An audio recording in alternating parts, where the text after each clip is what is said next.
Баткен облусунун 43 жаштагы прокурору Анарбай Мамажакыповдун сөөгү жекшембиге караган түнү Баткен шаарынын Тажикстан менен чектеш аймагындагы ээн сайдан табылган. Баткен облусунун прокурору Анарбай Мамажакыповдун денесинде оор жаракаттары менен жансыз денеси табылган. Бул жагдай боюнча азыркы күндө Кыргыз Республикасынын кылмыш жаза кодексинин 97-чи беренесинин 2-чи бөлүгүнүн 4-чү, 6-чы, 11, 13-чү пункттары боюнча кылмыш иши козголуп, Баткен облустук капиталдык курулуш башкармалыгынын башчысы Мелис Калыков шектүү катары кармалып, убактылуу кармоо жайына киргизилген. Облустук прокурордун өлүмү боюнча кылмыш иши козголуп, шектүү кармалып жана күбөлөр сурак берүүдө. Бизнес менен кызматтыгыш аралашып кеткенинен ушундай абал келип чыкканын Жогорку кеңештин депутаты Исхак Пирматов божомолдоп өттү.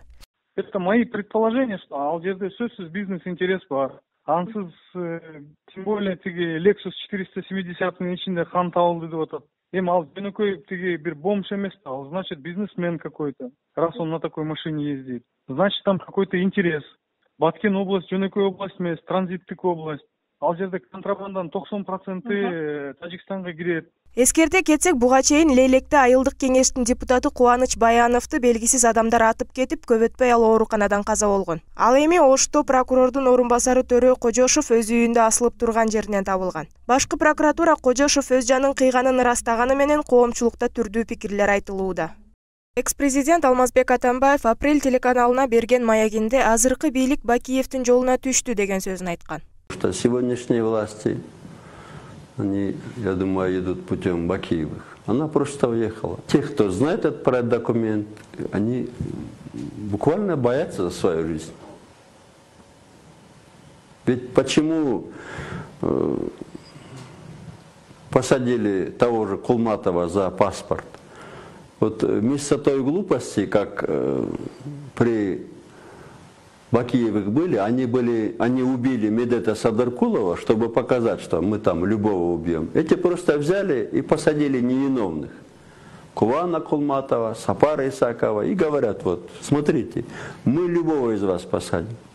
Эске салсак, Курманбек Бакиевдин тушунда бир топ буйрутма киши өлтүрүүлөр болуп келген деген коомчулукта бир топ пикирлер айтылып келет.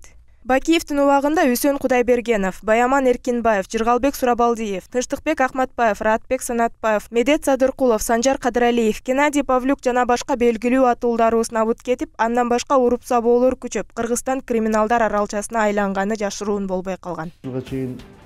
Если Акаев в открытую не показывал, как грабил страну, то Бакиев действовал в открытую. Он поделил Кыргызстан между своими братьями, превратил области в свои вотчины. Бакиевы стали хозяевами всех сфер – финансовых ресурсов, силовых и территориальных структур. Ал эми Баткен облусунда болгон адам өлтүрүүлөр кандай негизде болгондугун айтууга эртелик кылат. Ошентсе да Коопсуздук кеңеши бул окуяны көз жаздымда калтырбай иликтөөгө алат деген ойдобуз.